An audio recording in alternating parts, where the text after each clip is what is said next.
చంపించేది ఎవరు? లోక కళ్యాణం కోసం నీ బాధ్యతను నెరవేర్చాల్సిందే. ధర్మం బ్రతకాలి, అధర్మం ఓడాలి అంటే నువ్వు యుద్ధం చెయ్యాల్సిందే అనే యుద్ధ నీతిని ఆ రోజు అర్జునుడికి బోధించింది శ్రీకృష్ణ భగవానుడు.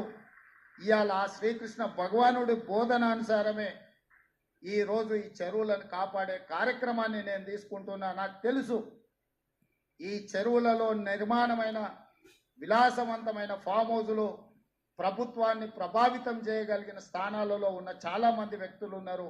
ప్రత్యక్షంగా ప్రభుత్వంలో భాగస్వాములు అయి ఉండొచ్చు, లేకపోతే సమాజం మీద బాగా ప్రభావితం చేయగలిగిన వ్యక్తులు ఉండొచ్చు. కానీ వాటన్నిటినీ నేను పట్టించుకోదలుచుకోలేదు. ఇది భవిష్యత్ తరాలకు, ఇది రాజకీయాలకు సంబంధం లేదు. నేను స్పష్టంగా చెప్పదలుచుకున్నాను.